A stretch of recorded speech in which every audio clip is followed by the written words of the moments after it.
കേരള ചരിത്രത്തിൽ നമ്മൾ നോക്കുവാണെങ്കിൽ ഇന്നുവരെ ഒരൊറ്റ മുസ്ലിം മുഖ്യമന്ത്രിയേ ഉണ്ടായിട്ടുള്ളൂ, അല്ലേ? അതെ, അത് CH മുഹമ്മദ് കോയയാണ്. വെറും 50 ദിവസം മാത്രം. അപ്പൊ സ്വാഭാവികമായും ഒരു ചോദ്യം വരും, ഈ ഒരു ചെറിയ കാലയളവ് വെച്ച് അദ്ദേഹത്തെ അളക്കുന്നത് ശരിയാണോ എന്ന്. ശരിയല്ല. നിങ്ങൾ തന്ന ഈ ലേഖനങ്ങളും അത് തന്നെയാണ് പറയുന്നത്. അദ്ദേഹത്തിന്റെ ആ ഒരു സ്വാധീനം അത് ആ 50 ദിവസങ്ങളിലും ഒതുങ്ങുന്ന ഒന്നല്ല. അപ്പോൾ നമുക്ക് ആ വിഷയത്തിലേക്കൊന്ന് ആഴത്തിലിറങ്ങി നോക്കിയാലോ? നമ്മുടെ പ്രധാന ചോദ്യം ഇതാണ്: CHനെ ഒരു സമുദായ നേതാവായി മാത്രം കാണണോ, അതോ കേരളത്തിന്റെ പൊതുവായ വളർച്ചയ്ക്ക് സംഭാവന നൽകിയ ഒരാളായി കാണണോ? അതൊരു നല്ല ചോദ്യമാണ്. ശരിക്കും ഇന്ത്യൻ ഭരണഘടന നോക്കിയാൽ ആർട്ടിക്കിൾ 15, 16, 16, 44 ഇവയെല്ലാം പറയുന്നത് യോഗ്യതയാണ് പ്രധാനമെന്നാണ്, അല്ലാതെ മതമോ ജാതിയോ അല്ല. അതെ. അപ്പോ ആ ഒരു കണ്ണാടിയിലൂടെ നമുക്ക് CHനെ നോക്കാം. അങ്ങനെ നോക്കുമ്പോൾ നമ്മൾ ആദ്യം എത്തുന്നത് വിദ്യാഭ്യാസ മേഖലയിലാണ്. തീർച്ചയായും മലബാർ മേഖല ആ സമയത്ത് വിദ്യാഭ്യാസപരമായി കുറച്ച് പിന്നിലായിരുന്നല്ലോ. അപ്പോ ഈ കാലിക്കറ്റ് സർവകലാശാലയുടെ രൂപീകരണം അത് അത്ര എളുപ്പമുള്ളൊരു കാര്യമായിരുന്നു? അല്ല. അവിടെയാണ് CHന്റെ ഒരു ഭരണപരമായ ആ ഒരു കഴിവ് നമ്മൾ കാണുന്നത്. അതെങ്ങനെയായിരുന്നു? നിയമസഭ കൂടാൻ കാത്തുനിന്നാൽ ഒരുപാട് വൈകും എന്ന് അദ്ദേഹത്തിന് അറിയാമായിരുന്നു. അതുകൊണ്ട് അദ്ദേഹം ഒരു ഓർഡിനൻസിലൂടെയാണ് 1968 സർവകലാശാല സ്ഥാപിച്ചത്. ഓ, അപ്പോ നിയമസഭയെ മറികടന്നാണോ അത് ചെയ്തത്? സ്വാഭാവികമായും എതിർപ്പുകൾ വന്നിട്ടുണ്ടാവുമല്ലോ. തീർച്ചയായും വിമർശനങ്ങളുണ്ടായി. പക്ഷെ ആ ഒരു കാര്യത്തിൽ അദ്ദേഹത്തിന് നല്ല ഉറപ്പുണ്ടായിരുന്നു. മലബാറിന്റെ വിദ്യാഭ്യാസത്തിന് അത് അത്യാവശ്യമാണെന്ന്. അതിന്റെ ഫലം നമ്മൾ ഇന്നും കാണുന്നുണ്ട്. അതെ. പിന്നെ കൊച്ചിൻ ശാസ്ത്ര സാങ്കേതിക സർവകലാശാല, അതായത് ക്യൂസാറ്റ്, അതിന്റെ സ്ഥാപനത്തിലും അദ്ദേഹത്തിന് നിർണായകമായ പങ്കുണ്ടായിരുന്നു. ശരി. അപ്പോൾ ഒരു ചോദ്യം, ഈ സർവകലാശാലയുടെയൊക്കെ പ്രയോജനം ഏതെങ്കിലും ഒരു പ്രത്യേക വിഭാഗത്തിന് മാത്രമായി ഒതുങ്ങിയോ? ഇല്ല. അതാണ് ഏറ്റവും പ്രധാനപ്പെട്ട കാര്യം. തുടക്കം മുതലേ അതൊരു പൊതുസ്ഥാപനമായിരുന്നു.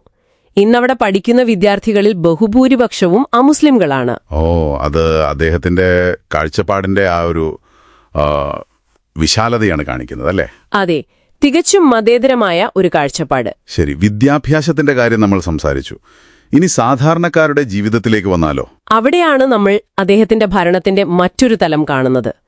ഇന്ന് നമ്മൾ കാണുന്ന കർഷക തൊഴിലാളി പെൻഷൻ, വിധവാ പെൻഷൻ, സാമൂഹ്യ സുരക്ഷാ പദ്ധതികൾ, ഇതിന്റെയൊക്കെ ഒരു അടിത്തറ പാകിയത് CH ഭാഗമായിരുന്ന മന്ത്രിസഭകളാണ്. അപ്പോ അതിന്റെ ഗുണഭോക്താക്കൾ ജാതി മതഭേദമന്യേ കേരളത്തിലെ ഏറ്റവും സാധാരണക്കാരായിരുന്നു, പ്രത്യേകിച്ച് ദളിത് പിന്നോക്ക വിഭാഗങ്ങൾ. പക്ഷെ ഇതൊരു മുന്നണി സർക്കാരിന്റെ തീരുമാനമായിരുന്നില്ലേ?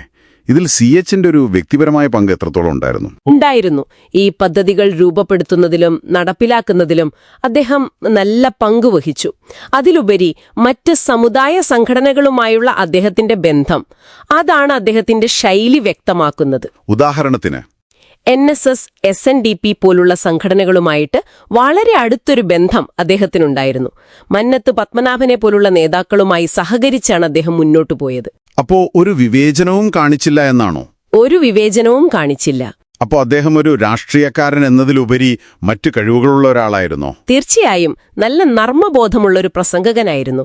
പിന്നെ നല്ലൊരു എഴുത്തുകാരനുമായിരുന്നു. ഓഹോ. അതെ.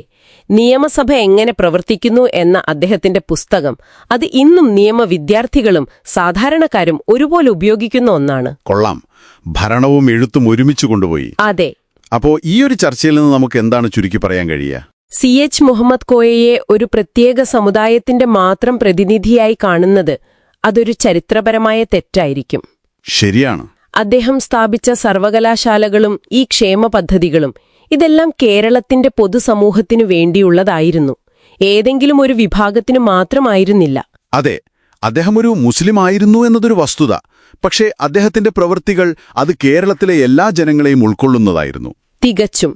അപ്പോ ഈ ചർച്ച അവസാനിപ്പിക്കുമ്പോൾ നിങ്ങൾക്കൊന്ന് ചിന്തിക്കാനായ ഒരു ചോദ്യം: CHന്റെ ജീവിതം നൽകുന്ന പാഠം ഒരുപക്ഷേ ഇതാണ്: ഒരു ഭരണാധികാരിയെ വിലയിരുത്തേണ്ടത് അവരുടെ മതത്തിന്റെയോ സമുദായത്തിന്റെയോ അടിസ്ഥാനത്തിലല്ല, മറിച്ച് അവരുടെ കാഴ്ചപ്പാടുകളുടെയും പ്രവൃത്തികളുടെയും അടിസ്ഥാനത്തിലാണ്. അതെ.